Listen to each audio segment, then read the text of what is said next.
Hi, this is my grandmother, Hazel May Bennett. Grandma, where did you spend the majority of your childhood?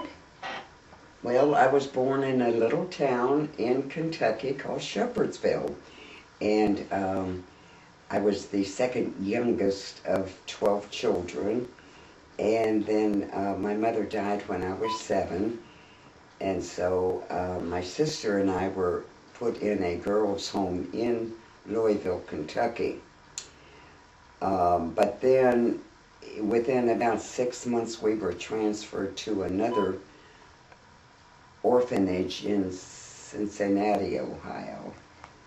And that was quite different. There were at least 150 girls in the classes, but the orphanage was staffed and run by Sisters of the Good Shepherd, or nuns as some people call them. They had their own school, so I received a full education there and left in 1950. Where did the boys attend? That I'm not too sure about. I know that one brother was adopted when he was very young, probably 3, before my mother even died. And I know of one other brother that was in the orphanage, but the rest of the boys just had to fend for themselves. They worked on different farms or different neighbors in back in the hills, as it was. They survived somehow. When you left the orphanage, how was it becoming a wife and a mother, during that period of time? Well,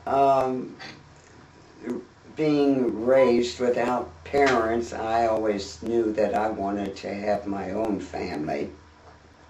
And I always said that I would have a large family, which I did end up doing.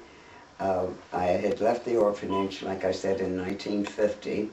And then in 1951, I got married, moved to Cincinnati, Ohio. What's different from the time period when you got married to today, when people get married or they raise a family? What things are different? When I got married, it was kind of like it was assumed that as a person got to a certain age, they would start a family and hopefully be able to stay home. The women, it was deep, the norm was that the woman would stay home and raise the kids. And my husband at the time wasn't making much money, but we made it okay. How many children did you have? I had 9 children. How would you describe the orphanage and preparing you for being a wife and a mother? Well, that part I didn't. I had to learn that all on my own. The only thing I could say for the orphanage is that they did give me a schooling to where I could support myself. As far as personal things like that, no. It was a situation where anybody in the family that could teach you anything, or my sister was a great help. She was 5 years older than me, and she was a great help to me, but I just kind of learned as I went along, unfortunately for my children.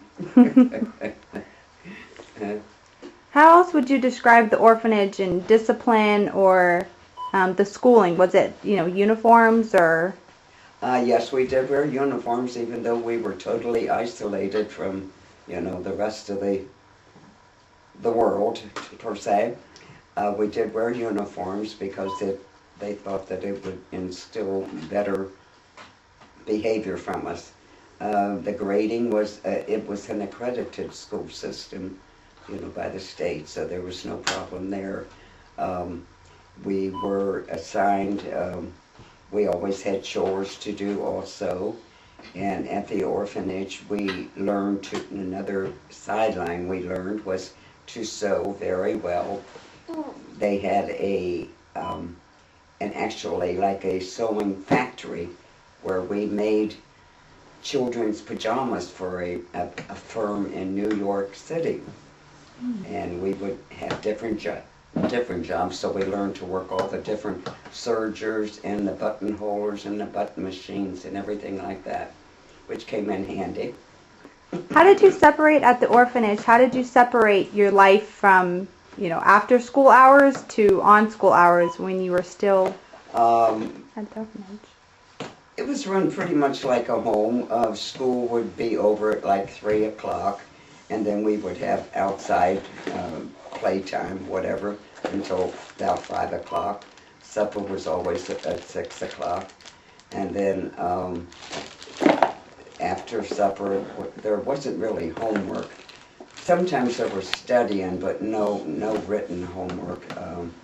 It was just interaction with the different girls and everything. And then we had to be in bed by 8 o'clock because we had to get up at 5 o'clock every morning. How is it different with when you got out of the orphanage and you were around men and boys and? That was the that was not a good thing. There again, different girls that left there, a lot of them had problems, but they did have families to help them. There again, it was just a matter of some got in deep trouble and some had enough virtue instilled in them by the nuns that they made it okay. Okay, well, thank you so much for your time. Thank you.